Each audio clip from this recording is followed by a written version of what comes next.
Alright, so this is probably the fourth take of this video, and the reason is that the phone that I'm filming with, I don't really have a good stand for it, and it keeps getting blown away by the thrust from GimbalBot.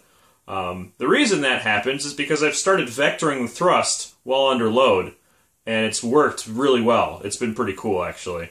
But yeah, so I have some clamps set up, and I'm thinking about maybe investing in a tripod of some kind. That would be a novelty. In any case, the other thing, when I'm standing here, I've been running a bunch of tests, and you can see I'm like playing with motors now. Really important safety note: when I do that, you know, my battery is not plugged in. Like, not only do I not have anything powered up, and obviously my my ESCs haven't armed anyways, but you go near this stuff, don't plug your batteries in. It's too dangerous. It'll just rip your hand off, or at least give you a bad cut. In any case, what you're going to notice, I've programmed the two servos per Jeff's suggestion. They're getting a sinusoidal function that's 90 degrees out of phase, so the propellers are making a neat little oval shape. Of course, it's oval because I haven't corrected for the shorter length of one of these arms yet, which maybe I'll do at some point, but the kinematics of this linkage are a little bit more complicated, and I just, you know, maybe some other time I'll do that. What you're going to notice is that when this is actuating while it's not under load, you know, it's really going through this step function, and because of that, you know, it's getting from one extreme to the other, and it's kind of overshooting a little bit, and it's getting a little shaky. It smooths out a bit when it's under load, but that might be something I have to address, either through, you know, optimizing the, I don't know, the actuation time, or fiddling with some variables and really trying to get this more stable. And it really happens in this axis more than this axis, just because this has so much more mass that this poor servo has to try to move around. So what I'm going to do, I'm going to plug in the battery. You're going to hear the ESCs beep and propellers start to vibrate, and you're going to see, you know, this start to actuate, and this is going to start to actuate. It'll make a nice little oval shape, and then I'm going to start ramping up power.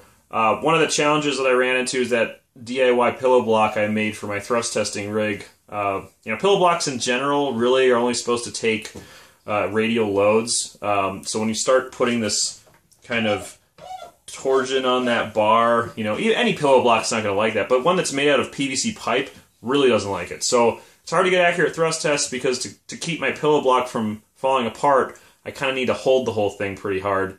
But I'd estimate, based on my throttle position, I'm probably in the 1.5 to 2 kilogram thrust range. Not enough to get it off the ground. You know, that's a different conversation. I ordered another battery. Gonna look at other motors. We'll figure that part out. Right now, I really wanted to see if this linkage system, I'd be able to get enough torque out of these servos to reliably actuate this while under load, even if it's not the full load. Spoiler, it does work, which is pretty exciting. I'm going to power it on and show you now.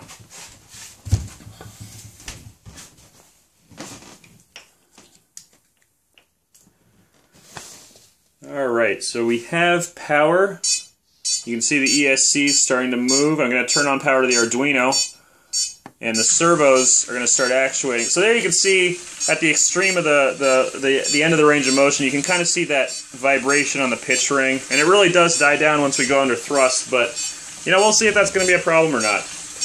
I bring the throttle up to about 30%. That's going to arm the ESCs, hopefully. Yep. ESCs are now armed. I'm just going to slowly ramp the power up, and again, I'm gonna be holding on to the thrust testing rig itself. I'm doing this with my hand, so you can see how much play there is in that silly drain pipe bearing I made. Yeah, let's start getting some thrust.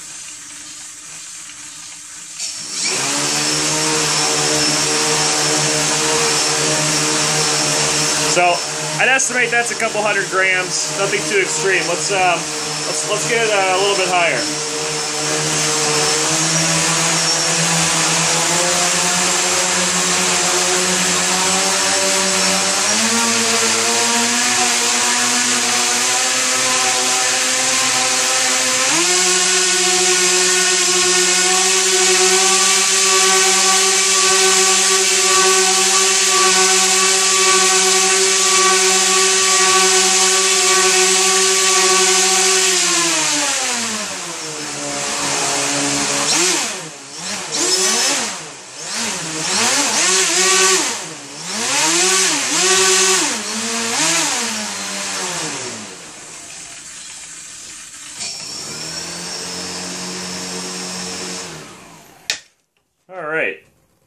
unplug the battery.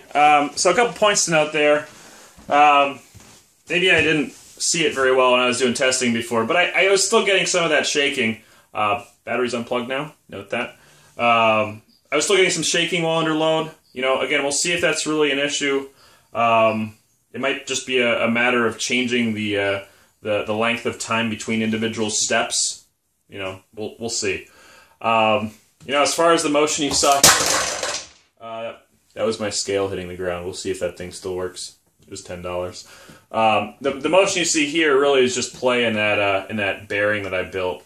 It might be time to make the investment in an actual pillow block if I want to do actual load testing while actuating.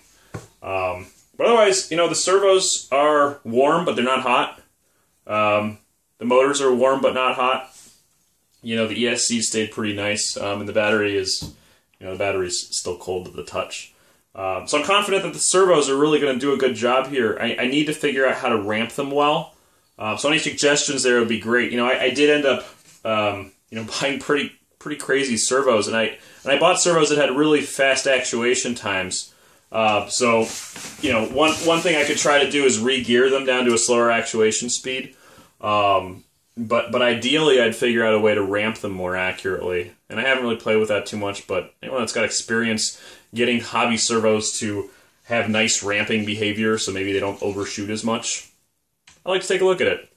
Yeah, otherwise, like I said, more discussions to be had about batteries and motors and so forth. But I'm really happy that this is working under load. That was a huge concern of mine.